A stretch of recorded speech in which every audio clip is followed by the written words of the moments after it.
Hi, I'm Thea, and welcome back to my sewing room. So, a couple of things about this video. Number one, it is truly a manual flip through. I am going to provide a link to the Internet Archives link for the manual in PDF form. Actually, I think it's an online flip through form, so be sure to check that out if you are interested in flipping through a manual, which in this entire video I recommend doing. And also another thing to note about this video, I filmed this back in November of 2024. I was in the middle of moving. Things weren't very comfortable in my house there, particularly my sewing room. I had quite a lot to pack up. And I'm laying on the floor flipping through this. Flipping through it a little aggressively, in my opinion. I find it comical now to watch the footage of myself. But I was frustrated. I ran into a couple hiccups in restoring this machine where I thought it was going to be a pretty straightforward situation, but as you know, sometimes it just doesn't happen that way. So I ask for your patience with my aggressive flipping through the manual and enjoy this video with me. There will be a follow-up video of the actual machine and footage of what I did to get to it in a working condition. So spoiler for that, I do get it working. Join me here on my sewing room floor as I flip through my Singer automatic swing needle machine, the 306. I have the brown model. I prefer the black, of course, because, so I like the dark and mysterious and or jewel toned, but, she's not much of a looker, but if she sews, I'm here for it. Now, these flat fashion discs, I'm pretty sure I only have the one that it comes with.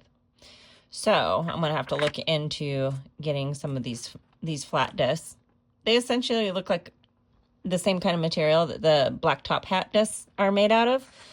So kind of lightweight, nice. And they're on the outside, which is really interesting compared to the cam stacks that have them inside of the machine.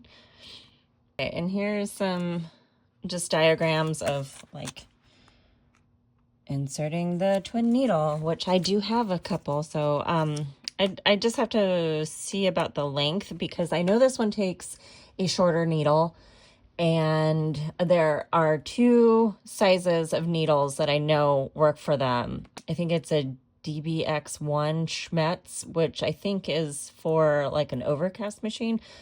Don't quote me on that. It's just basically the little bit of information that I've retained on reading on this. And I think the regular size is what, a 206 by 13? I don't know. I'll correct myself here if I'm wrong. However, I have some of the needles. I actually have some vintage ones that I'm going to use. Vintage, unused, dead stock machines. So anyway, I briefly just want to say, if your machine comes with a manual, by all means, dig in. I think all of the information you can get on the function, the capabilities of the machine comes in this little booklet. Unlike today, where a lot of times you depend on a YouTuber to tell you what your machine can do. So, flip through. And okay, so some of these older manuals, speaking of, okay, besides function and how to put in bobbins and things correctly and stuff like that, super important. Now I know modern machines come with like basically binders, books on what your machines can do, because some of those, like my sister's, I don't even remember, it's like Foth Expression, super fancy Cadillac car / sewing machine that can embroider. Like she embroiders her name on things, and I do love that and appreciate that. But they can do so many things in a big box of plastic.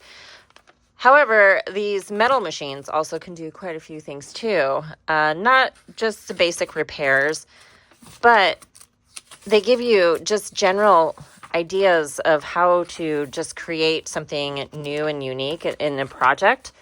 So in a small format too. Of course, I can't turn to one when I'm talking about it.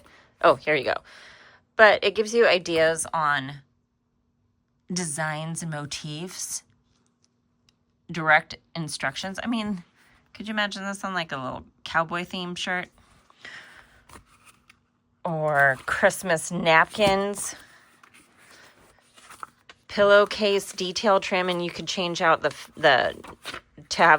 you can change the thread to be different thread colors. I wouldn't do that because I'm kind of lazy when I'm sewing.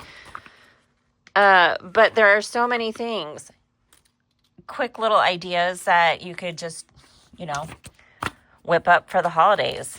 And I have to say, I did want to include the repair recommendations are pretty good. Not only does it give you practical mending advice, repair, we still have pockets in our trousers that need repairs, but some of it is antiquated, girdle repairs, not unless you're like me and dress in a vintage style. Maybe you're not wearing a girdle these days, but I did like that because it's kind of like a time capsule of the era. But super handy, lots of ideas, highly recommend. If you're somebody who just kind of like, I want you to change your mind about that and take some time and get familiar with your little manuals.